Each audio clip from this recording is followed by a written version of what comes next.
Hello viewers, welcome back to my channel আস্থা tutorial home. আজ আমি তোমাদের জন্য নিয়ে এসেছি আবার একবার নতুন ক্লাস। আজকের ক্লাস আমি তোমাদের জন্য করে দিতে চলেছি। দেখো, তোমাদের আমি আগের ভিডিওতে বলেছিলাম যে তোমাদের ক্লাস 7-এ প্রশ্নবিচিত্রা বেড়ে গেছে। তোমরা অনেকেই সেই প্রশ্নটা কিনে ফেলেছো এবং সেই ভিডিওটা তোমরা অনেকে দেখে ফেলেছো। তাই আমি তোমাদের জন্য সেই ভিডিওতে 1 এবং 2 নম্বর স্কুলে সমস্ত 15 নম্বরের প্রশ্নগুলো সলিউশন করে দিয়েছিলাম। ঠিক সেইভাবে আজকের ক্লাস আমি তোমাদের জন্য সলিউশন করে দিয়ে চলেছি। এখানে আমি তোমাদের জন্য 3 এবং 4 নম্বর স্কুলের সমস্ত প্রশ্নগুলো সলিউশন করে দেবো। তাহলে চলো ক্লাসটি শুরু করা যাক। তবে ক্লাসটি শুরু করে বলবো, যারা এখনো পর্যন্ত আমার চ্যানেলটিকে সাবস্ক্রাইব করেন তোমরা অবশ্যই চ্যানেলটিকে সাবস্ক্রাইব করে নেবে এখানে সমস্ত প্রশ্নগুলো জানার জন্য। তাহলে চলো ক্লাসকে শুরু করা যাক, লেটস গো। তাহলে দেখো এখানে কি বলেছিল, একের দাগে শূন্যস্থান পূরণ করো যে কোনো 4টি। সর্বপ্রথম প্রশ্ন এখানে বলছিল তাপ পরিমাপের জন্য প্রচলিত একক হলো, উত্তরটা হবে জুল। এই সাহিত্যে তাপ পরিমাপের জন্য প্রচলিত একক হলো জুল, যেটা হচ্ছে আমরা এই সাহিত্যে প্রমাণ করি বা এই সাহিত্যে আমরা পরিমাপ করি। 3 গ্রাম বিশুদ্ধ বরফকে ওই উষ্ণতায় 3 গ্রাম জলে পরিণত করতে ড্যাশ তাপ প্রয়োগ করতে হবে। দেখো আমরা জানি 1 গ্রাম বরফকে জল পরিণত করতে 80 ক্যালোরি তাপ প্রয়োগ করতে হবে। তাহলে 3 গ্রাম মানে কত, 3 গুণিতক 80 ক্যালোরি তাপ প্রয়োগ করতে হবে। তার মানে কত হবে, 3 8 40, 240 ক্যালোরি তাপ প্রয়োগ করতে হবে। এটা হলো দুটো প্রশ্ন। এরপরে দেখো, এরপরে পৃষ্ঠা যেটা বলছিল 3-এর দাগে কী বলেছিল, যে তোতের সংকেত হলো, উত্তরটা লিখে নাও। উত্তরটা হবে CU। দেখো উত্তরটা হচ্ছে CuSO4 5 অণু জল হলো। এরপরে দেখো কি বলছিল, চতুর্থ প্রশ্ন এখানে বলেছিল যে পাথরের চুন ও জলের বিক্রিয়ায় ড্যাশ উৎপন্ন হয়। পাথরের চুন মানে যাকে আমরা ধরি CaO প্লাস এখানে জল মানে কি H2O। তাহলে বিক্রিয়া করলে CaOH এর হোল2 উৎপন্ন হবে। আর CHO হোল2 মানে কি, যাকে বলে আমরা ক্যালসিয়াম হাইড্রোক্সাইড বা CaOH এর হোল2। পঞ্চম প্রশ্ন কী বলছিল, দেখো পরমাণু নিস্তড়িত কণা হলো ড্যাশ। উত্তরটা হবে নিউট্রন। নিউট্রন হলো পরমাণুর সবথেকে নিস্তড়িত কণা। এরপরে 2-এর দাগে এক কথায় উত্তর দাও। সর্বপ্রথম প্রশ্ন, যে উষ্ণতায় সেলসিয়াস ও ফারেনহাইট স্কেলের পাঠ সমান হয় তা নির্ণয় করো। দেখো এই প্রশ্নটা আমি তোমাদের সলিউশন করে দিই, কারণ এটা হচ্ছে একটা অঙ্ক। আমি তোমাদের বলেছিলাম সমস্ত এখানে যতগুলো সেন্টিগ্রেড এবং সেলসিয়াস বা ফারেনহাইট স্কেলের কথা বলবে সমস্তকে একটাই সূত্রে ফেলতে হবে, C/5 = F - 32/9। আমাদের এখানে এই সূত্রে এই অঙ্কের উত্তর নির্ণয় হবে। দেখো কী বলেছিল, এটা হচ্ছে 2-এর দাগের প্রথম প্রশ্ন। এখানে বলেছিল যে এখানে সূত্র আমি সবাই লিখে দিই, C/5 = F - 32/9। এবার বলেছিল যে কত যে উষ্ণতা সেলসিয়াস ও ফারেনহাইট স্কেলের পাঠ সমান হবে তা নির্ণয় করি। তাহলে দেখো ধরি উষ্ণতা সমান কত, x ডিগ্রি। ধরি উষ্ণতা সমান কত হবে, x ডিগ্রি। আর দেখো কী বলেছিল, যে সেন্টিগ্রেড স্কেলও যাই হবে ফারেনহাইট স্কেলেও তাই হবে। এই সূত্রে আমি তাহলে সেন্টিগ্রেড জায়গায় লিখে দিতে পারি x/5 সমান F এর জায়গায় লিখতে পারি x, কেন যে বলছিল সমান হবে -32/9। তাহলে 9x সমান কত হবে, 5x - 32 সঙ্গে 5 গুণ করতে হবে, 5×160। তাহলে যদি এই পাশে নিয়ে চলে আসে তাহলে কত হবে, 9x - 5x সমান কত হবে, 160 ডিগ্রি। তাহলে এটা বিয়োগ করতে কত পাবো, 4x সমান কত হবে, এখানে -160 দেওয়া ছিল, -160 ডিগ্রি। তাহলে 4x সমান কত হলো, -160 ডিগ্রি। তাহলে এখানে 4টা গুণ আছে, ওপাশে কি ভাগ হয়েছে, তাহলে ভাগ করে দাও। x সমান কত হবে, -160/4 কাটলে কত হবে, 40 ডিগ্রি। আমি x সমান কী ধরেছিলাম, উষ্ণতা। তার মানে সেলসিয়াস স্কেল আর ফারেনহাইট স্কেল কত নির্ণয় হলো, এটা -40 হবে। উত্তরে কত, -40। অতএব সেলসিয়াস ও ফারেনহাইট স্কেলের পাঠ ফারেনহাইট স্কেলের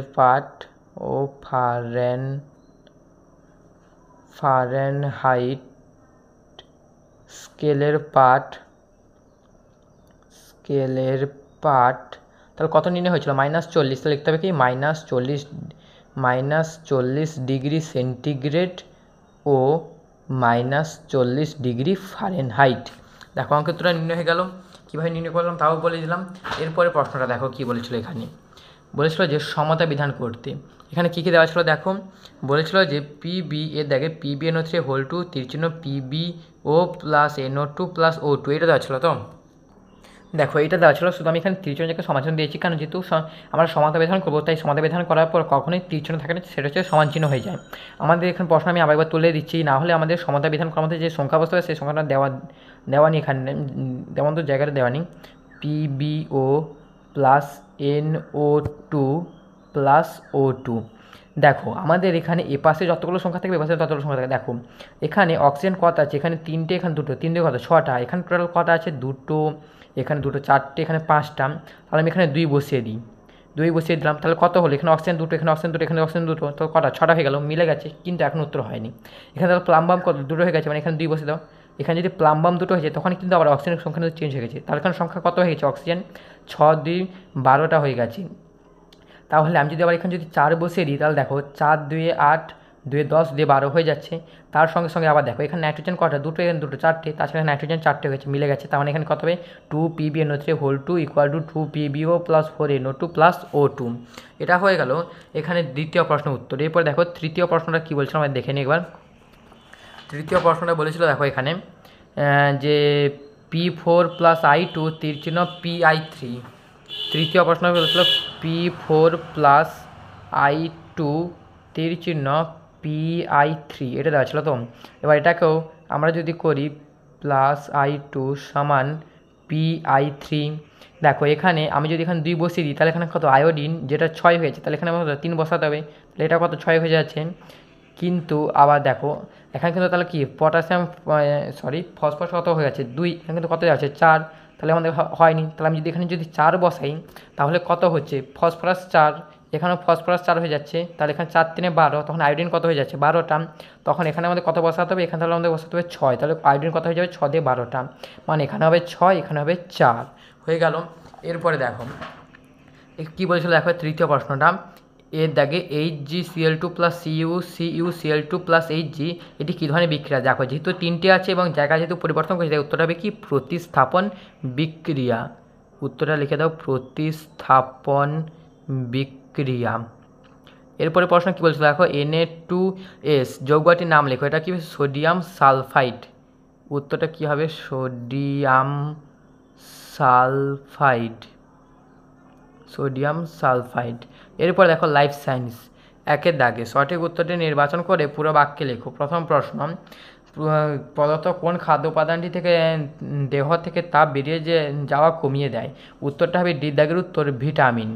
এরপরে দ্বিতীয় প্রশ্ন বলছিল এখানে যে উদ্ভিদ খাদ্য তৈরির সময় যে উপাদানটি গ্রহণ করে, উত্তর হবে কার্বন ডাই অক্সাইড। দ্বিতীয় প্রশ্ন শূন্যস্থান পূরণ করো। মানুষের মস্তিষ্কে জলের প্রকৃতি হলো, উত্তর হবে CSF বা সেরিব্রোস্পাইনাল ফ্লুইড প্রকৃতির।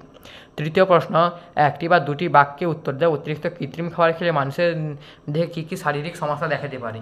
দেখো এটা আমি তোমাদের লিখে দিচ্ছি না, এটা তোমাদের মুখে বলছি, কারণ এগুলো মুখে ধরে তোমরা লিখতে পারবে। সর্বপ্রথম যে সমস্যা সেটা হচ্ছে হার্টের সমস্যা, সর্বপ্রথমে আসবে হার্টের সমস্যা, দ্বিতীয় হবে পাকস্থলীর সমস্যা, তৃতীয়টা হবে ক্ষুধামন্দ আসবে, তারপরে মাথা যন্ত্রণা করবে বা মাথা ব্যথাভাব করবে এবং পড়াশোনায় হীনতা আসবে। এগুলো হলো কয়েকটা পয়েন্ট। এরপর আমাদের দ্বিতীয় স্কুল বা 8 ক্লাসের শেষ স্কুল 4 নম্বর স্কুল বেলদা পার্বতী বালিকা বিদ্যাপীঠ, ফিজিক্যাল সায়েন্স একের দাগে নিচে সঠিক উত্তরটি নির্বাচন করে যে কোনো দুটি। প্রথম প্রশ্ন লিনতাপ পদার্থের, উত্তর হবে সি দাগের উত্তর অবস্থানান্তর ঘটায়। এরপরে দ্বিতীয় প্রশ্ন সিলভার নাইট্রেটের সংকেত হবে, দেখো সিলভার নাইট্রেটের সংকেত হবে AgNO3, কেননা সিলভারেরও যোজ্যতা 1, নাইট্রেটের যোজ্যতা 1, তাই 1 1 বসানো হবে না, তাই হবে AgNO3। এরপর দেখো তৃতীয় প্রশ্ন NaCl প্লাস AgNO3 তীর চিহ্ন AgCl প্লাস NaNO3। দেখো এখানে যেহেতু জায়গাটা পরিবর্তন করছে তাই উত্তরটা হবে এটা বিনিময় বিক্রিয়া। এগুলো হচ্ছে বোঝার নিয়ম। 3টে থাকলে যেমন উপরে যেমন 3টে ছিল, এটার ক্ষেত্রে প্রতিস্থাপন বিক্রিয়া হচ্ছে, এখানে 4টা আছে এবং যেহেতু তোমার জায়গা পরিবর্তন করছে এই জন্য এটা হবে বিনিময় বিক্রিয়া। 2-এর দাগে নিচের প্রশ্নগুলি অতি সংক্ষেপে উত্তর দাও যে কোনো দুটি। প্রথম প্রশ্নটা খুবই গুরুত্বপূর্ণ একটা প্রশ্ন, খুবই কমন প্রশ্ন, বরফ গলালে লিনতাপ 80 ক্যালোরি পার গ্রাম বলতে কী বোঝায়। চলো এই প্রশ্ন উত্তরটা দেখে দিচ্ছি। দেখো এখানে লিখে দেওয়া ছিল বরফ গলনের লিনতাপ 80 ক্যালোরি পার গ্রাম বলতে কী বোঝো। বরফ গলনের লিনতাপ 80 ক্যালোরি পার গ্রাম বলতে বোঝায় 0 ডিগ্রি সেন্টিগ্রেড উষ্ণতা 1 গ্রাম বিশুদ্ধ বরফকে সম্পূর্ণরূপে 0 ডিগ্রি সেন্টিগ্রেড উষ্ণতা 1 গ্রাম জলে পরিণত করতে বাইরে থেকে 80 ক্যালোরি তাপ গ্রহণ করতে হবে। এইটা হলো বরফ গলনের লিনতাপ 80 ক্যালোরি পার গ্রাম বলতে কী বোঝো প্রশ্নের উত্তর। এরপরে দেখো কী বলেছিল দ্বিতীয় প্রশ্ন কোনো একটা মৌলের ভর সংখ্যা বলতে কী বোঝো। দেখো এইটা আমি তোমাদের বইও দেখে দিতে পারতাম, কিন্তু আপনাদের মুখে বলে দিচ্ছি কারণ এটা বই দেখাতে আমার কোনো কিছু প্রশ্ন নেই। এটা উত্তরটা হবে কোনো মৌলের ভর সংখ্যা বলতে বোঝায় যে ওই মৌলের প্রোটন সংখ্যা এবং নিউট্রন সংখ্যার যোগফল। ওই মৌলের প্রোটন সংখ্যা প্লাস নিউট্রন সংখ্যা, প্রোটন সংখ্যা প্লাস নিউট্রন সংখ্যা হলো, এটা হলো ওই মৌলের কোনো মৌলের ভর সংখ্যা। তৃতীয় প্রশ্ন সমাধান বিধান করো। FeCl3 প্লাস NaOH3 চিহ্ন FeOH এর হোল 3 প্লাস NaCl।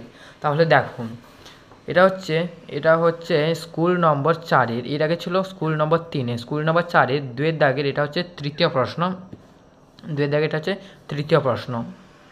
এখানে প্রশ্নটা কী বলছিলাম যদি তুলে নিই, দেখো প্রশ্নটা দিয়েছিল এইটা, এবার এটাকে যদি আমরা এবার ভালো মতো তুলে নিই, কেননা এখানে যেহেতু আমরা সমাধান বিধান করব প্লাস NaOH সমান চিহ্ন হয়ে যাবে, যেহেতু আমরা সমাধান বিধান করে দিচ্ছি FeOH এর হোল 3 প্লাস উত্তরটা হবে কি NaCl।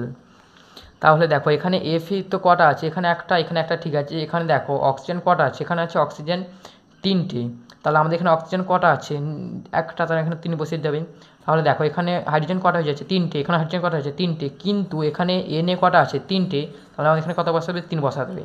তাহলে দেখো এখানে Na 3টে হয়ে গেছে, তাহলে এখানে ক্লোরিন 3টে হয়েছে, তার মানে এখানে আগে থেকে ক্লোরিন 3টে আছে, তার মানে সবগুলো মিলে গেল এর আগে 3 হবে এবং এর আগে 3 হবে, এই দুটো আগে কোনো কিছু সংখ্যা বসবে না, হয়ে গেল আমাদের এখানে একটা সমাধান বিধান। খুব সহজ সমাধান বিধান করা কিন্তু খুব সহজ প্রশ্ন একটা।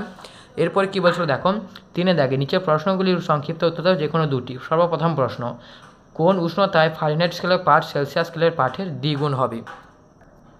দেখো এক্ষেত্রে যদি আমরা কাজে লাগাই, এই ক্ষেত্রে আমাদের সেই C/5 = F-32/9 এই সূত্রে কাজে লাগবে। এটি তোমাদের ভালো যে তোমাদের এখানে একটি মাত্র সূত্র কাজে লাগবে, যেটা গণিত হবে সেটা হচ্ছে C/5 = F-32/9। কী বলছিল ফারেনহাইট স্কেলের পাঠ সেলসিয়াস স্কেলের পাঠের দ্বিগুণ হবে।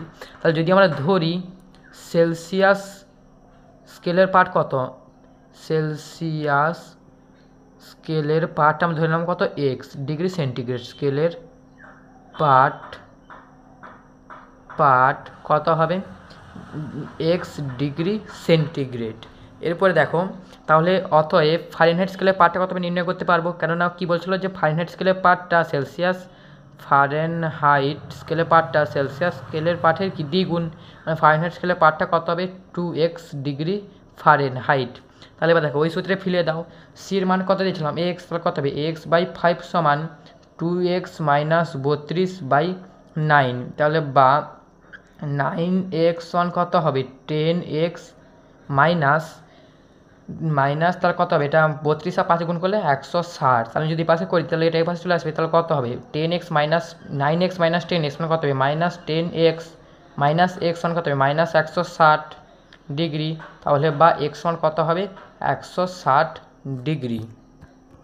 তাহলে দেখো যেহেতু x এর মান 160 এসেছে, মানে কত হবে সেলসিয়াসটা কত হলো 160 ডিগ্রি সেন্টিগ্রেড, সেলসিয়াস সমান কত হবে 160 ডিগ্রি সেন্টিগ্রেড হলো।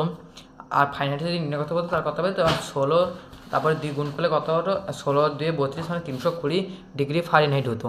এরপরে দেখো দ্বিতীয় প্রশ্নটা আরও একটা কমন প্রশ্ন, গুরুত্বপূর্ণ প্রশ্ন, হাতে স্পিরিট ঢালে ওই জায়গাটি ঠান্ডা হয়ে যায় কেন? খুবই গুরুত্বপূর্ণ একটা প্রশ্ন। দেখো এখানে আমাদের 29 লাগে প্রশ্ন, কিন্তু ওইটা হাতে হিটার ঢালে ঠান্ডা লাগে কেন, হাতে ইথার ডালা মানে এটা হচ্ছে স্পিরিট বা স্যানিটাইজার ঢালা একই কথা। কী বলছে দেখো ইথার হলো একটি উদ্বায়ী তরল, ফলে খুব দ্রুত বাষ্পে পরিণত হয়ে যায়। হাতে ইথার ঢালে এটি বাষ্পায়নের জন্য প্রয়োজনীয় লিন তাপ হাত থেকে সংগ্রহ করে, ফলে হাতটা ঠান্ডা হয়ে যায়। এটা হলো হাতে ইথার ঢালে ঠান্ডা লাগে কেন বা হাতে স্পিরিট ঢালে ঠান্ডা লাগে কেন, এটা হচ্ছে তার সংজ্ঞা। এরপরে দেখো কি বলেছিল তৃতীয় প্রশ্নে বলছিল যে তাপমোচী ও তাপগ্রাহী রাসায়নিক বিক্রিয়া কাকে বলে লেখো।